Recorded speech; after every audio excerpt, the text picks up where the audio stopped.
Okay, we are live here. I promise y'all, again, I'm not going to do the surf rod tonight. It's way too late. But tonight, I just wanted to show y'all the rig that I used. If y'all were in my live feed um, this morning, or actually, this afternoon, excuse me. If y'all were in my live feed this morning, yeah, again, I'm messing up. If y'all were in my live feed this afternoon, y'all know that basically this pole right here got snagged and hung. And I told y'all that I was going to show y'all how I re-rig it. I mean, it's very simple. I mean, here will be going to YouTube. By the way, my other one, the one I did today, the live feed, is uploaded to YouTube right now. So if you missed it, hey, go check it out on YouTube. It's uploaded now. My phone finally did get recharged. Y'all were watching me live. You know, my phone was like literally went down to like 20%. I forgot my battery pack that day. Of course I did. So I had like, and then on the way from the bank, the way home from the bank, it was like one big bad area. As after the way home from the bank, my phone told me there was water in the charging port. I'm like, oh great! So it wouldn't even charge it, so I had to go home and like air it out. And now I finally got it up to 90% again, so we good to go again. Like I said, I've had one of them eventful day. I promised y'all, like when y'all go to live with me, you definitely would see, that being said, so I'm saying I'm gonna do this quick tutorial. I'm just right now. This is self-explanatory. I'm just sending it through the eyelets. This is a 30-pound braid. I don't know what the name of the braid is because my sports shop put this on there for me. When I first got, I got a whole little small reel of it, but I put it on another reel so I wouldn't have to carry the whole reel. So I really don't know what the name of it is. All right, let me go ahead and pull it all the way down here. And then I'm just putting it through each outlet right now. And then I'll get it to where I don't need it no more. No more. How's everybody doing tonight? Ow, that hurt. It'll be all right. Do you try? I do. I actually want a Hellcat rod from Catch the Fever. But right now, here's a $20 rod, so I'm trying to, use my money what I got. But yeah, you are right. I do want to be, try a Hellcat. I can't say it tonight, y'all. A Hellcat rod. But here's my, rig, and basically all I use is size one. Y'all can't even see this in the camera. I'm gonna try to size one. Did I just drop? Oh my goodness. See, I'm always a funny guy. I don't try to be. It happens that way. I'm using a size one barrel swivel. Um, this right here, size one barrel swivel. I'll be connecting the main line, which is the braided, to this end right here, to the top end right here on this eyelet right here. Um, what about slime line?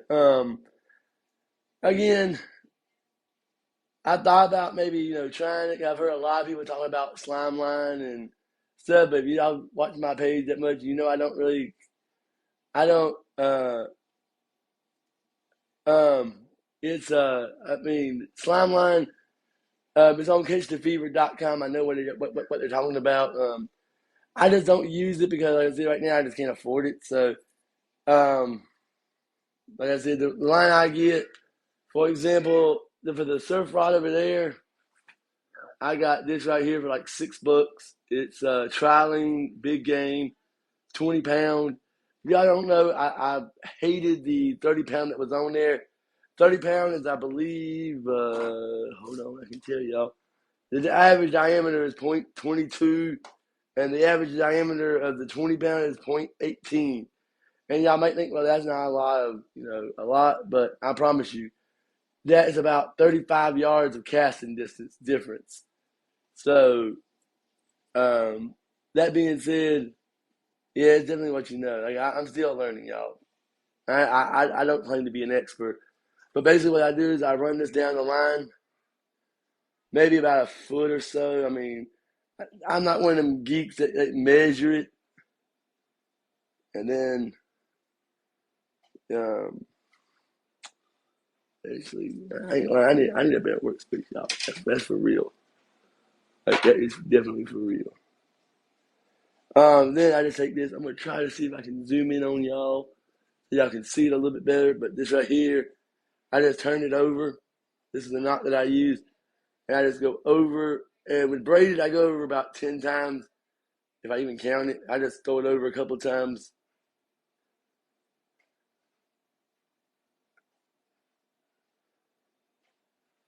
And I think this is called a terminal tactical Ewing knot. I think that's what they call it. Some people call it different, depends on where you live. That's what I call it. Again, other than then I just go right through the hole that I had my fingers in. I go right straight back through this hole right here by the eyelet that I had my finger in. And then when you pull this tight, before you cinch it down like this,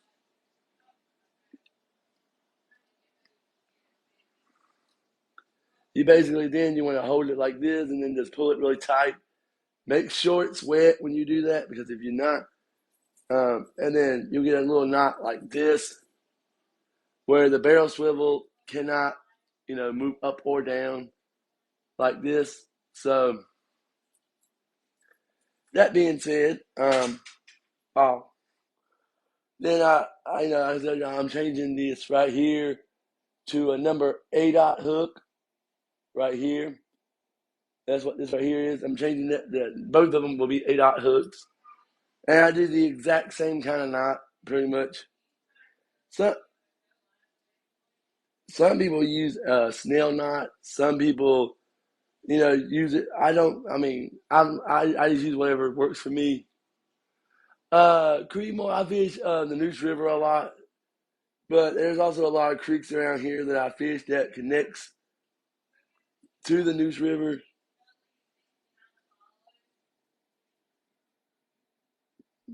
I tell you, the older you get, the harder this is. And then again, I'm doing the exact same knot. Try to, anyways. The same knot that I used before.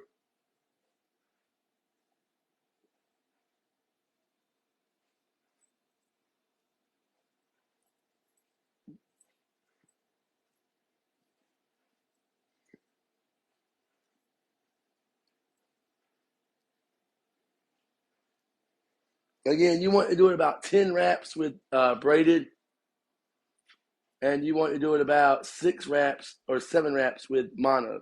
Braided tends to slip a lot harder than than you know the other line. Sometimes braided will cooperate, sometimes it will not. And this one does not want to cooperate. Sometimes it's so slick that.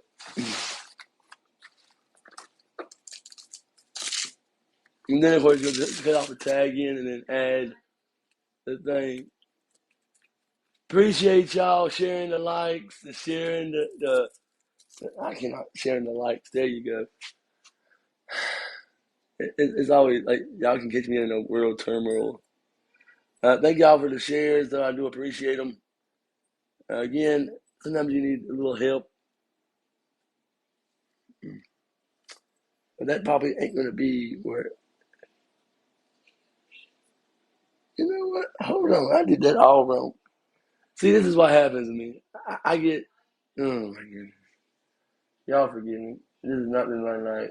If y'all were on my live feed earlier today, you know that this shirt right here got soaked in sweat. I did forget to put some of y'all probably about to say, "Wait, where is his leader at? Where's his leader at?" Yeah, I did forget to put a leader on here. That's why it looks so weird. Oh my goodness, where is my razor blade real quick, y'all?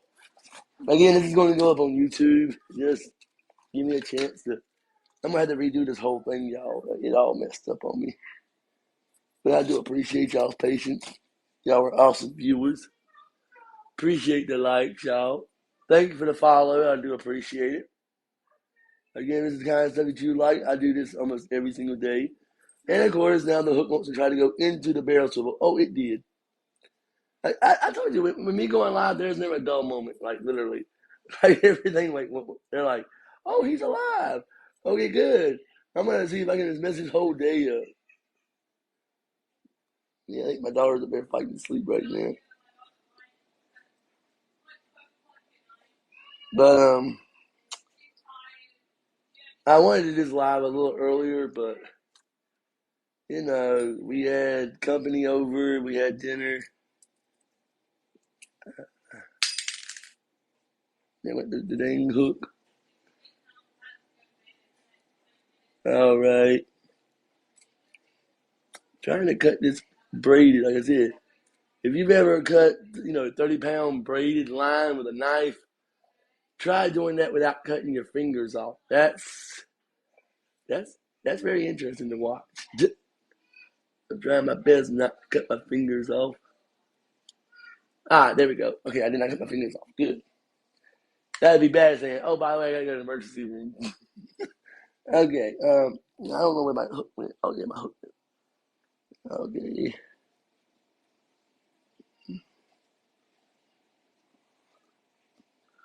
And I knew something was up, y'all, because it looked kind of funky to even to me. I mean, when you do everything uh, so much, you get kind of used to it. So basically, I'm gonna do the same thing again. If you notice on a eyelet, there is two on a barrel swivel. There is two holes, one right here and then one right here. On the top one, away from the barrel snap, which is here's the barrel snap. On this one right here, I'm gonna put the braided, and on the bottom one is where my leader goes. This right here will stay out, will swing out, and that's where my hook, not my hook, my 2-ounce sinker will go. Most people do not use. Some people say, well, you shouldn't use barrel swivel because they break.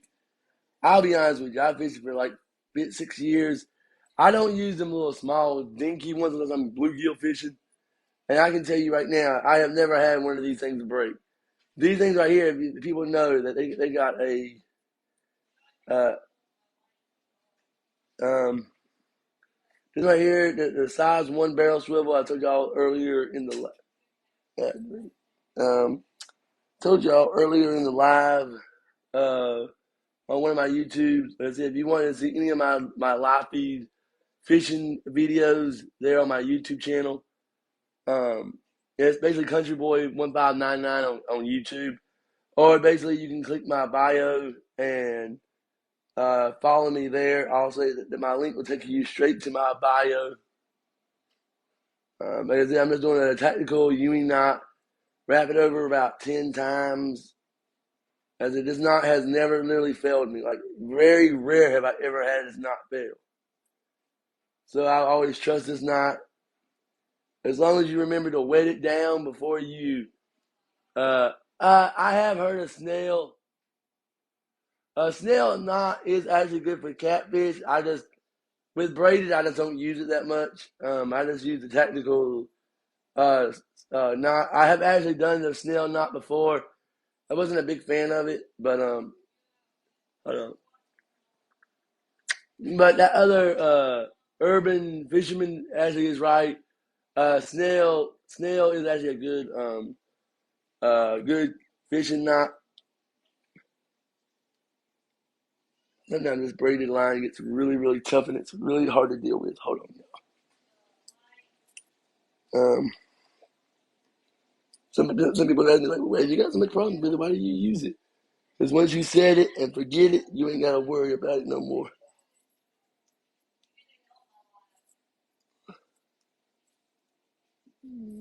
Sometimes you gotta wrap it around.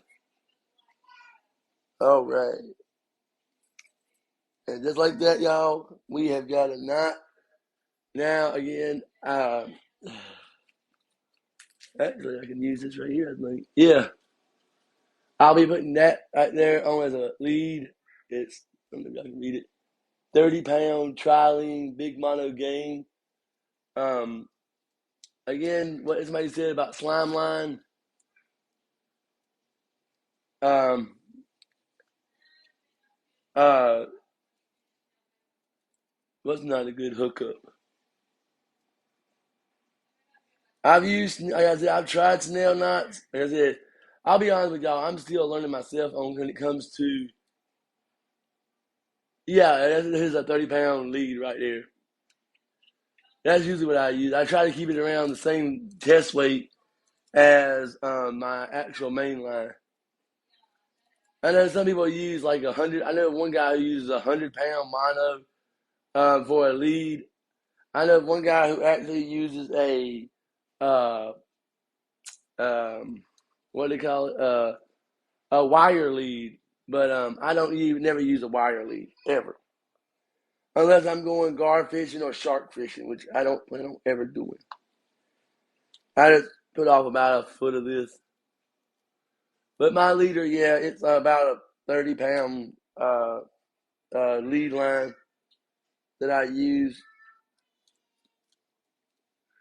I'll take that up in a few minutes. And again, I get about this much line right here out.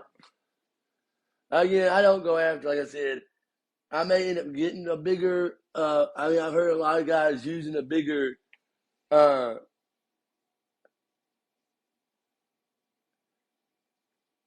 yeah, I've heard of people using wire leads. To me, they're just more of a hassle than I've used them. I don't really prefer them. And technically, you are correct. Like most people use a stronger mono than their actual main line.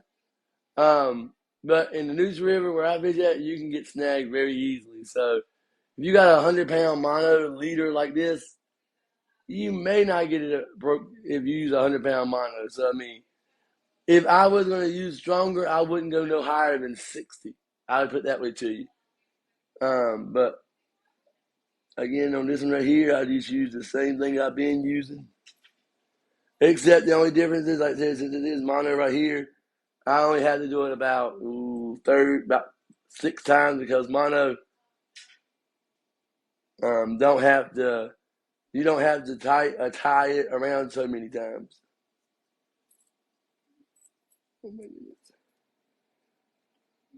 I really need it works. That's what I need.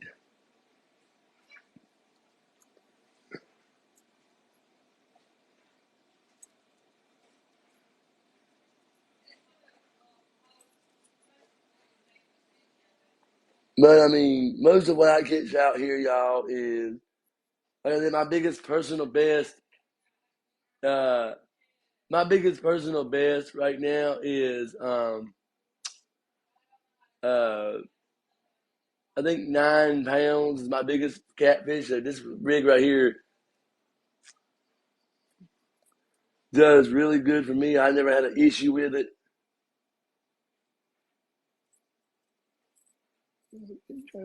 Okay, there we go.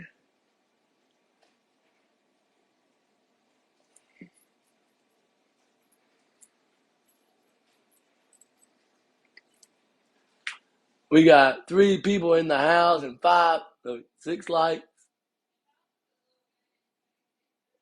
I ain't gonna lie, dude. Did I just start fishing? I've been catfishing probably about 6 months. Most of what I used to do was bluegill fishing, stuff like that, and I've done some artificial. But as far as bluegill fishing, I mean catfishing, I've done it about 6, maybe 7 months, maybe. I would say under a year, definitely. So that's what I always do. So I mean, that's just my. But again, some people tell me, "Hey, don't use these because these are break." These barrel swivel snaps, they have around. Um, I think if you Google it, size one barrel swivel. That's what this right here is, by the way. It you can use it, and it's as it just hangs off the side with the barrel snap. I use that so I can easily change out the weights. That's just a wig that I use. I used to use this little 2 ounce weight. If I put a 5 ounce weight on my coastal turf, it tries to break the dang rod. So I try not to use that. And then of course, then you got this long lead line with this barrel swivel. I didn't cut off a tag in, y'all. I know that. But then we got these two knots right here that will work against each other. I mean, some people ask me why I don't use the double Ewing knot. Um, Again, I've never had a problem with the barrel swivels ever breaking on me. Like I said, these right here break at 80 pounds. So technically, no matter what line, uh, um, I will never go fishing with one fish in mind. I try to keep in mind. That's pretty much what I do. I mean, sometimes y'all see me online, like today, I tried it, no luck. I was actually bluegill fishing also with my other rod, but I didn't catch anything. Um, Again, don't be fooled by this big hook. I have also caught 2 pound catfish off this big 8/0 hook. It's an 8/0 circle hook. So don't be fooled. Like, I pulled in a lot of like 2 pounder. I believe I pulled in well, I want to say a one, yeah, 1 point, a 1 point, I think it was like 13 ounces, almost 2 pound catfish one time with that. But yeah, I have heard the snail knot. I just, I always, my motto is if, um, you're going to go and fish, or if you find something that works for you while fishing, don't ever change it. You busy tomorrow? Oh wow, you got five. I had like four bumps today. That's pretty much about it on my live. That's pretty much all I did. Dude, hey, Hickory's a long way from where I am. You live up there in the mountains. I live over here by the coast. That'd be about a 6, 7 hour drive for me. I've only been up there by Hickory, I think once. It's about a 6, 7 hour drive. I live closer to, I live on the other side of Raleigh, closer to New Bern, North Carolina. So I live like literally 30 miles from, I live in this town called Kinston, North Carolina. And basically, it's about, from Hickory, I don't really know the exact mileage, but I know from Asheville, it's about a 6 hour drive from Asheville. So that gives you an idea how far I am from you.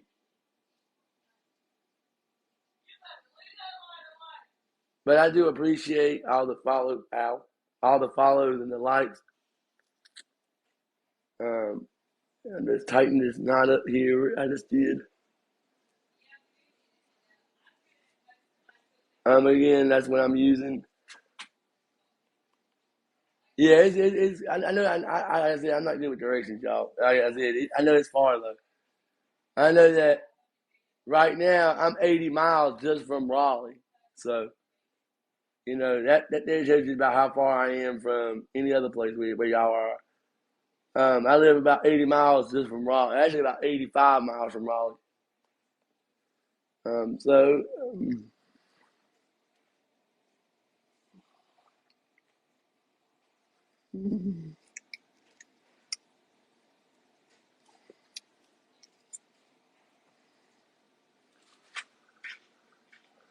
what time do you usually start fishing? Today I actually fished around 4:30 in the afternoon. The reason for it, I don't normally fish in the daytime like that, but right now, in fact, I hope this live lasts. We have some severe weather outside right now, so if you hear thunder in the background, that's probably what that is. And I hope it don't knock my Wi-Fi out like it did last time. That was bad.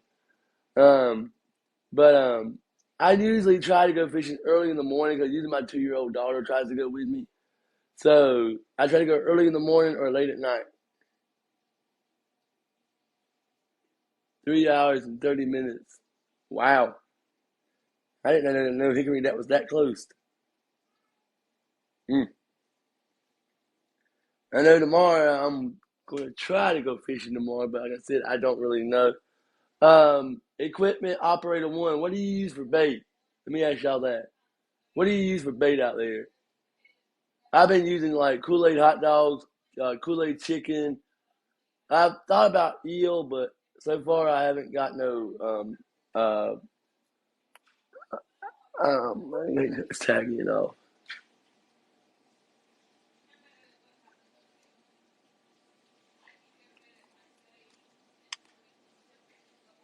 All right, we got our tag end off. Again, remember when you're working with braided, always, always, always. I'm gonna have to get me some slime line, y'all, because you ain't the first one that's ever said something about slime line. I can't remember what your name was, but cut baked chicken liver and blue. See, now that's what I was using today. Actually, I was using uh, Sanderson Farms chicken liver. I've had it in my refrigerator for about 2.5 weeks in a sealed bag, and I ain't gonna lie, it reeked. And I use that. I got like 3 or 4 bumps off of it, but my river is also very low right now. Let me cut this tag in off.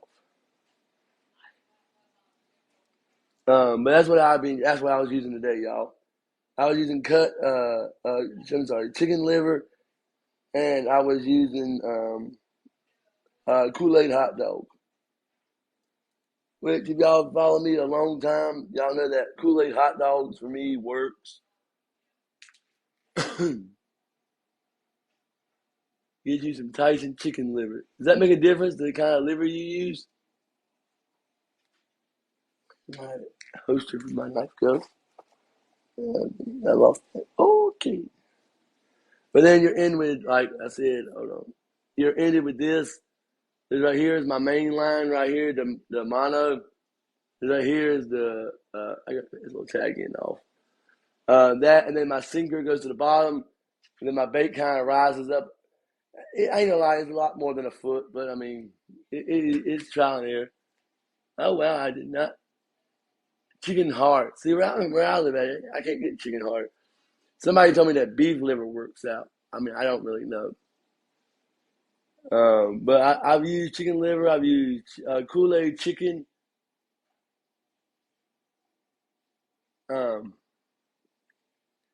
and that's what I've used. And I've got a 7 pounder off of chicken liver. Let me ask you something, equipment operator. How do you keep the chicken liver on the actual hook? That's my biggest problem. Is like right now I use fishing line. Like I got, I don't know, somewhere in that bag. It's like a 30 pound mono that I use from Walmart. It's like cheap, I think for $2. I use that and I just wrap it up and tie it up, and that's pretty much how I keep the chicken liver. And I just toss it gently out there into the ocean. I mean, ocean to the river, and that's how I usually get mine to stay on the hook. I just toss it out there really gently, and that usually works for me. But yeah, that's my setup right there. Hopefully tomorrow I can show y'all in action when I go out there and fish. Let me see if I can get this hook right. Oops, I gotta make this mean y'all bump y'all. And then there we go. We are now good to go with our little setup rig. If y'all want to, y'all say this gonna be on the live feed. Tie it with elastic. Elastic what? And I've heard people using pantyhose and everything like that. Hold on, let me put this pole up. Ow, my legs. Um, y'all hearing somebody else in the background? That's my wife. She's upstairs, live right. She's live right now. I think she's trying to get my daughter to bed, but um, I do a lot of artificial. Ow. I do a lot of artificial. Artificial. I'm trying to figure out. Oh, there it went. Um, artificial lures and stuff that I use for cut bluegill. Let me see if I can pull y'all closer so I gotta lean over so much. And you know, you know, yeah, you gotta zoom me all out. Elastic string on a hook. Never heard of that stuff. I mean, like I said, I just use like uh 30 pound mono string from Walmart. And until I get a bite, they use that string will literally hold a ball of chicken liver on the hook. Now my hot dogs and my chicken, I hardly ever have a problem getting it on. As far as that, my next bait I'll try is probably cut eel. My bait shop I asked, they do not have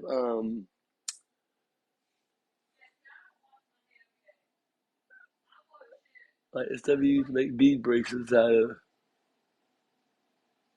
Yeah, rubber bands. I've heard. Yeah, I've heard rubber bands. I've heard let's see, rubber bands. I've heard uh, pantyhose. I've heard buying your own elastic bait net. I've got a bait net in there. I just never tried it. It's an actual bait. It's got a treble hook, like three little hooks, and eel don't work here in Kinston or in this area, North Carolina. Wow. I don't know if you follow equipment operator Ernie the Hog Snatcher and Chunky catfishing. I follow them a lot, and that's all they use is eel.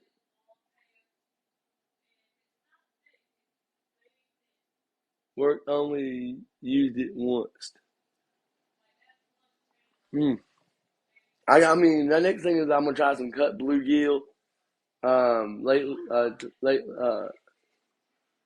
You in Texas? Yeah, I'm over here in North Carolina. I don't know what they use in Texas. I know around this area right here, we do have eel like in our rivers right here. So I mean, I've actually caught eel by mistake on. I had worms out there. I was actually fishing for bluegill, and I've actually caught eel on on a worm, bluegill. I've actually used bluegill head, yeah, bluegill head out here. Bluegill head. It's kind of a waiting game out here. Like I said, there's no big catfish out here. Not that I've ever heard of. Like I said, the biggest record is like 120 pounds, I believe. But that was set probably older than I am, like way many years ago, and I'm almost 40. The average now is probably around 20 to 50 pounds on average. They said. I know a guy like 30 miles down the road uh, caught a caught a what do you call it? Caught a blue cat off of it was like maybe 60 pounds. And that was 30 miles down the road. That's the biggest he's ever caught in his life out here. So like I said, they don't get that big out here. Like the biggest I've ever caught was 9 pound catfish, and that was a channel cat. So far, I have not been able to hit the blue cats yet. I've only been able to hit the channels. I've got a 2 pound cat. I've gotten like 2 pound channel cats, 1 pounders, 6 pounders. I caught my 7.5 pounder with the bait caster with the 8 hook, and I caught them, and then I caught the other one off the hot dog that was 9 pounds.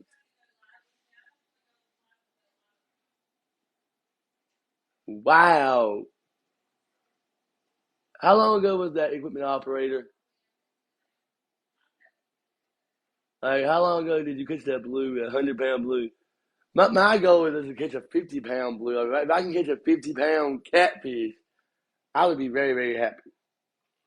2 months. Okay, it's official. I'm living in the wrong city. Like I said, all I've been able to catch is like I said, 2 pounders. My biggest right now. Like I said, I've only been fishing for about 6 months, so I ain't got no big monster. But my biggest fish right now is actually, like I said, not 9 pound catfish, and I caught him.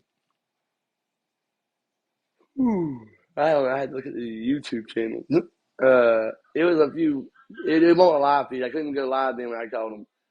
It was late at night too when I caught him. It was like around 8, 9 o'clock, and it was like really cool that morning or that night. And I caught him off the.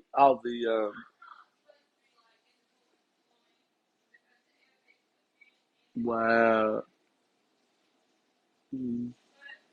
you catch 60 to 70 pound cat flathead. See, I've only caught one bullhead out here, and that was like maybe a 2 pounder. From what somebody told me, that's actually a pretty good size for around here. 2 pound bullhead, they only get about 3 to 4 pounds. So sorry, but yeah. I'm still learning, y'all. I ain't trying to say I'm an expert. Like I said, this is why I wanted to go live, and I can learn tricks and stuff. Maybe to improve my channel and improve my gear. Right now, I have a pin reel. If y'all don't know that, a pin bait caster and a pin uh pin reel bait caster and a pin reel spin reel that I use for catfishing. The pin reel bait caster is a Pin Warfare 30 LW. And I use mono on that because honestly, I cannot afford to put anything else on it. Like it holds about 400 yards of just 30-pound mono. And if I tried to put on braided at 30 pounds, it will hold 1,000 yards. So that would be, very, very expensive. You know, my sports shop charges like 12 cents per yard, I believe, to put on braided. Now the mono I usually put on myself. I was gonna do my surf rod tonight for y'all. I was telling y'all earlier that I can take this right here, 20-pound mono, and put it on my 10 foot surf rod, and I can cast it out, 85, 90 yards easily. But with that 30-pound mono that I put on there, I figured, okay, I ain't gonna, it wouldn't be that much of a difference. But, um, um, you know, and now with the 30-pound mono up there, I'm barely pulling in, you know, I barely throw out probably 50 to 60 yards. So I lost about 35 yards just going from 20 pounds to 30 pounds. So I told my wife I'm going right back down to 20 pounds. I mean, when you're surf fishing, you kind of need to go out as far as you possibly can. Right around that 100-yard mark, I've heard is the sweet spot because of the sandbars where I fish at out there at Atlantic Beach. Y'all, thank you for the likes. I appreciate them. I'm currently pulling a bunch of nice sized fish out of small bodies of water. I ain't gonna lie, I mean, depends on what you call nice size. I mean, I thought that 9 pounder, I was like, I was sticking to death to get that.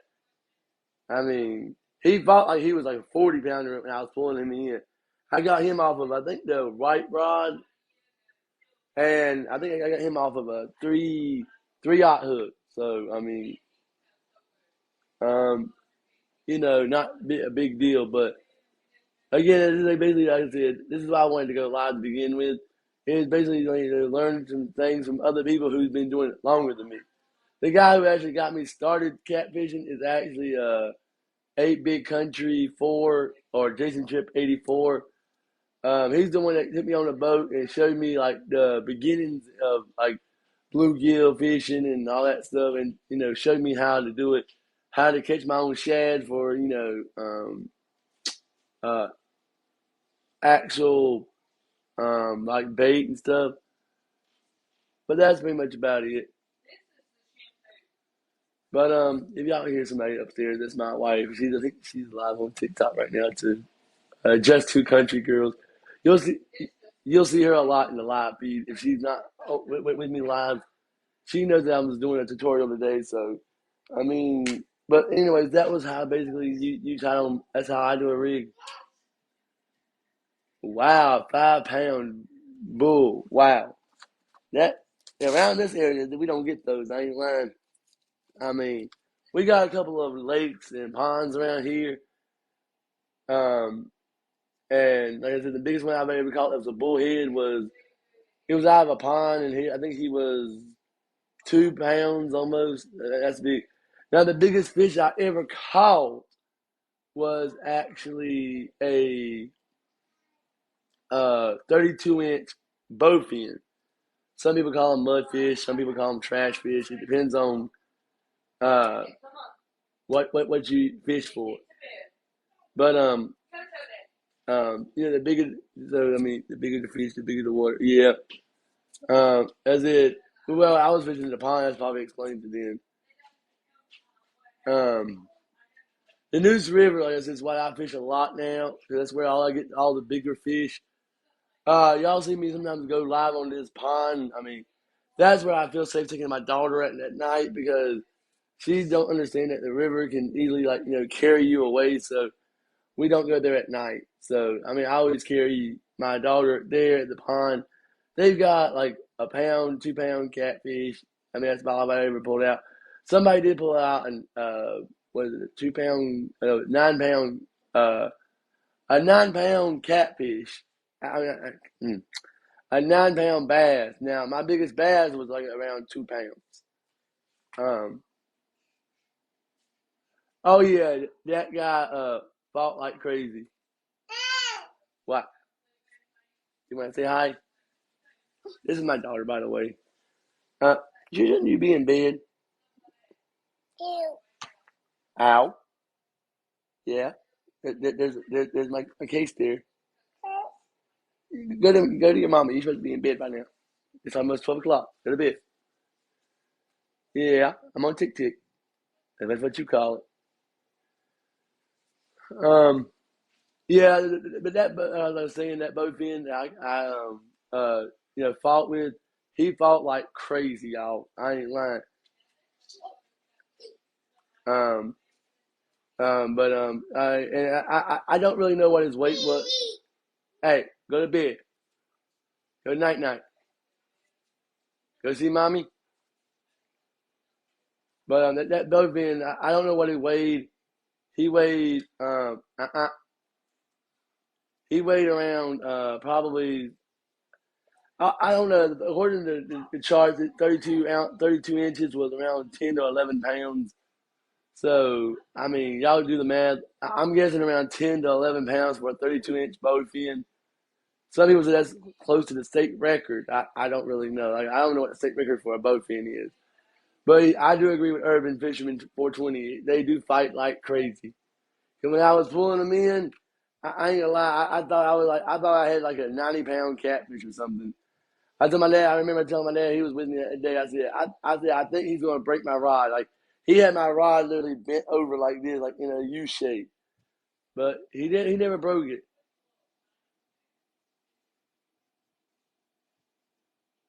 Yeah. Actually, my shop has goldfish. Or um. Uh, my bait shop here in New Sports Shop has what they call black salties. I don't know if you've heard of them, Urban Fisherman 420. They've actually they got what they call here it is. They've got they've got what they call black salties. From what I've heard, that's a member of the goldfish family. But yeah, that's pretty much about it. I mean, I just jump on live, to learn more and show y'all how I do my rigging because today I was going to change the hook anyways, but apparently the river decided I got hung on a blog or something out there in the river. It decided to try goldfish next time you buy. Where do you actually hook the goldfish at? I'm curious. Like on the top of the dorsal fin, kind of like the bluegill. Because I'm familiar with bluegills. I've used live bluegills right there behind the actual dorsal fin, and I hooked those bluegills. I ain't never had no luck with them. I may have to try some goldfish next time I go out. Some people have told me like eel. Some people have told me mullet because mullet is got an oily mullet, finger mullet or mullet around this area. If you don't know, the Neuse River connects to the ocean, the Pamlico Sound, and basically that river that connects to the ocean. There's a lot of freshwater mullet that runs around, and catfish will also, I heard, eat those. So I've actually used cut mullet when I can't go get my own bait. But yeah, I'm gonna go get me some black salties and stuff. That's what the guy told me at the bait shop. That the black salties are a member of the goldfish family. I'm gonna try my best to go out fishing tomorrow morning, probably with some bluegill. I have yet to bring any fish on live, so I'm gonna my best going to try to get a what they call a black bluegill tomorrow. I'll be using corn again. I think check y'all look with laws. North Carolina, you can use corn as a pan bait. You can use corn. I've used worms. I've also even used. Let me show y'all. I mean, I showed y'all before, but y'all hear it live now. Hold on. I gotta find it where I did it. It's according to my other tackle box.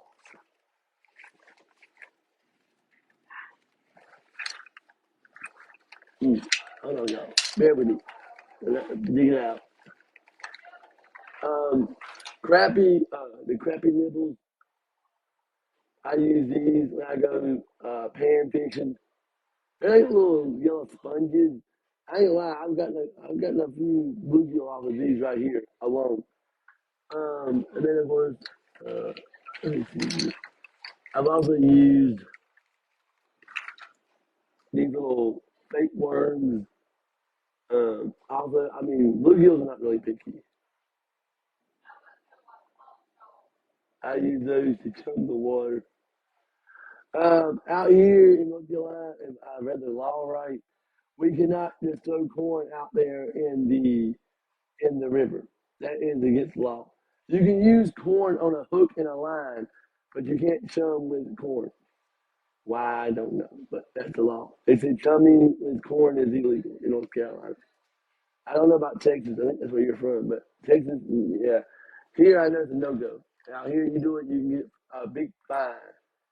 So yeah, today I use corn. I mean, if it gets off the hook, that's fine. But if the game warden goes out there and sees you, you know, well, yeah. I mean, it's only against the law to get caught. But you know, my dumb luck, I'd be throwing it out there, and by the time I look around, there'd be a game warden behind me, and that's about a $300 or $400 fine that I really don't need.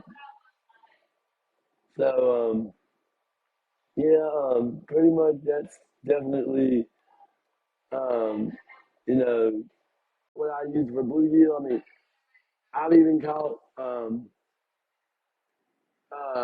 uh, what is it? Bass off the rooster tails. I mean, I call it the poor man's bait because you can easily like reel them up and keep on reeling them up and throw them back out, and you never have to worry about losing your bait or losing like running out of bait because basically it's all hard plastic if you just keep reeling up. The biggest problem is figuring out which color they want that day. I always start off with green and then work my way to the colors. I got like 50 of them. So it's basically a trial and error. Oh yeah, I do love that. A friend of mine actually got me hooked on them. Like he told me about using them, and he told me what he used, and I went out and bought one, and I've had nothing but luck with them. I've got bass off of them. I've caught bluegill off of them. I mean, there was one day I was actually accidentally caught a shad off one. I mean, I didn't even know shad would hit a rooster tail, but hey, I use a lot of grub sometimes too when I'm going catfishing. I mean, not catfishing. What do you call it? Some people say that artificial spoons and stuff will catch catfish. Like I said, I ain't had a chance to try it. I do have an artificial 3D bluegill that I use also. That's only like 3 inches long, and it basically it's jointed and it kind of swims like a normal catfish, not catfish, a normal bluegill. I got it in my mailbox somewhere. And somebody said that if you put that out in the water, if a catfish is swimming by, he'll mistake that as a cat bluegill, and he'll swallow it and then hook the fish. Again, I never tried that one yet. Not yet. I said right now that my river where I'm at is like 4 foot deep. That's probably another reason why we don't catch big fish out here because the river where I fish at is around four, anywhere between 7 to 10 feet. Right now, North Carolina's in a drought, really, right? Especially in the eastern part. We've not. Um, I've got 5 pound scrapers on them. Wow, back on that's impressive. Like I didn't even know scrapers would hit a rooster tail. But I've caught drum, but they won't legal for me to keep. I've caught black drum before, but they won't legal for me to keep. My biggest dream is to catch me some redfish. Like when I go fishing for red drum, I get me a 3 dot hook on my surf rod, and then I'll go to buy a bait shop and get me some cutting mullet or something like that, or some shrimp, and I'll launch it out there and hope that redfish bites.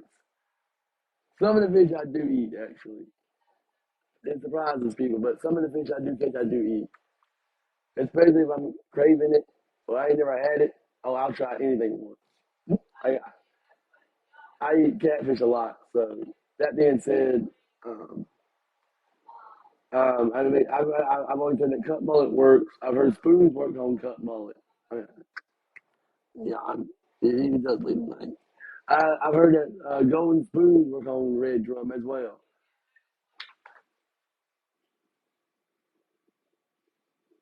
I didn't either. I learned it from a guy who was always. Mm. Um, yeah, one guy asked me the other day, a while about a few months back in January and February. There was nobody out there on the dock catching no shad whatsoever on the river. And yet I was sitting there like throwing out two little green grubs. I cannot pronounce that word, y'all. Sharp, I'm gonna try to say it. Chartreuse. It's a green color. And I was like reeling them in, and I was bringing them in like left and right. And they're like, "What are you using?" I'm like, "Green grub." And nobody else was using that. That's probably why they won't catch nothing. But yeah, I just thought that'd be good just to give y'all a quick shout out, about how I do my rigs and everything. Um, I'm gonna try to get into bed a little earlier tonight. That way I can actually hopefully get up if it's not storming tomorrow morning and do a little bit of live bluegill fishing for y'all. I hope so anyway.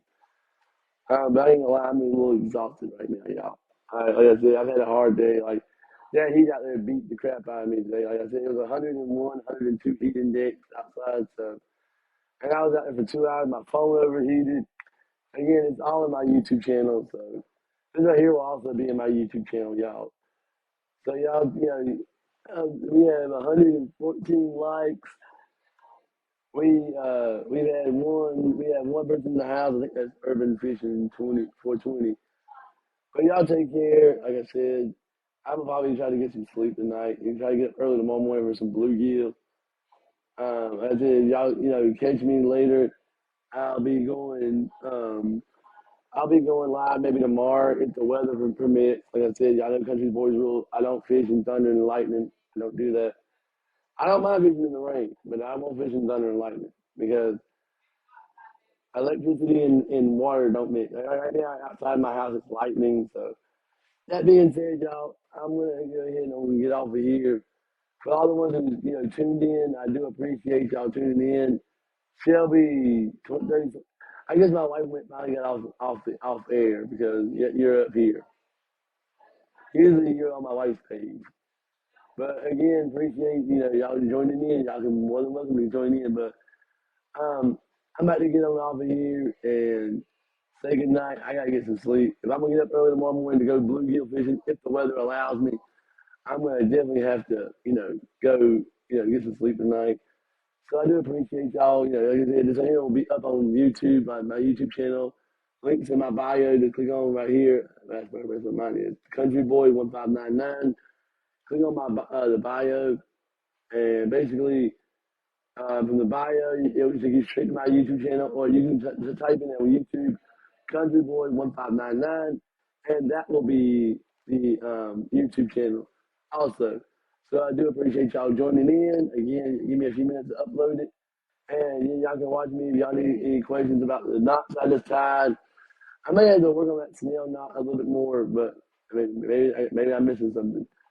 Um, but y'all take care. Again, God bless y'all. And I will see y'all next time I go live, hopefully tomorrow if the weather permits. Y'all take care and God bless.